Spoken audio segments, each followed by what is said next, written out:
Welcome to my channel stock invest 75। আজকে আমরা INOX India limited company এবং কোম্পানির আইপিও সম্পর্কে ডিটেলস আলোচনা করব। আইনক্স ইন্ডিয়া হলো ইন্ডিয়ার লার্জেস্ট ক্রায়োজেনিক ইকুইপমেন্ট সাপ্লায়ার। এখন প্রশ্ন হলো যে ক্রায়োজেনিক ইকুইপমেন্ট কি? বেসিক্যালি ক্রায়োজেনিক ইকুইপমেন্ট হলো এমন ইকুইপমেন্ট যা খুব লো টেম্পারেচার সাস্টেন করতে পারে এবং খুব লো টেম্পারেচারও ফাংশন করতে পারে।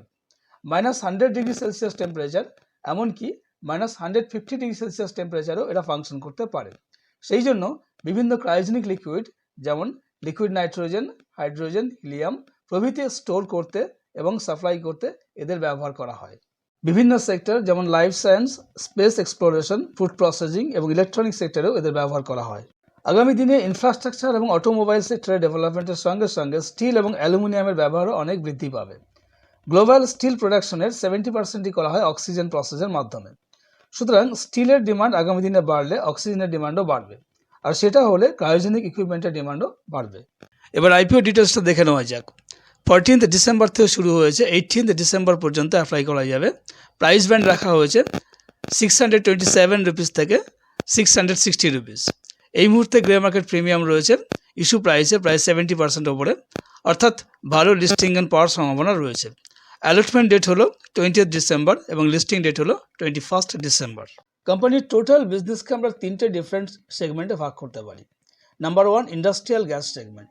এই সেগমেন্টে কোম্পানি বিভিন্ন ইন্ডাস্ট্রিয়াল গ্যাস যেমন হাইড্রোজেন, অক্সিজেন এই সমস্ত বিভিন্ন গ্যাস ট্রান্সপোর্ট এবং স্টোর করার জন্য ট্যাঙ্ক এবং স্টোরেজ ডিজাইন এবং ম্যানুফ্যাকচারিং করে। Number 2, LNG segment. Company LNG store, distribution এবং ট্রান্সপোর্টেশনের জন্য প্রয়োজনীয় ইকুইপমেন্ট তৈরি করে এবং সাপ্লাই করে। এবং নাম্বার 3 হলো ক্রায়োসায়েন্টিফিক সেগমেন্ট। এই সেগমেন্টে কোম্পানি ক্রায়োজেনিক ডিস্ট্রিবিউশনের সায়েন্টিফিক এবং ইন্ডাস্ট্রিয়াল রিসার্চের জন্য প্রয়োজনীয় ইকুইপমেন্ট সরবরাহ করে। সেপ্টেম্বর 23 অনুযায়ী কোম্পানির ডোমেস্টিক কাস্টমারের সংখ্যা রয়েছে 1255 এবং ইন্টারন্যাশনাল কাস্টমার রয়েছে 254।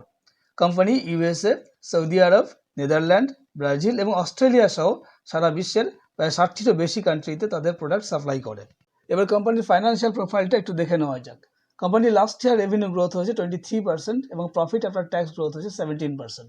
কোম্পানির পিই রেশিও রয়েছে আপার প্রাইস ব্যান্ড অনুযায়ী 39.22 এবং রিটার্ন অন ইকুইটি রয়েছে 27.79। আরওসি রয়েছে, রিটার্ন অন ক্যাপিটাল এমপ্লয়েড রয়েছে 36.53। ইপিএস রয়েছে এই মুহূর্তে 16.83।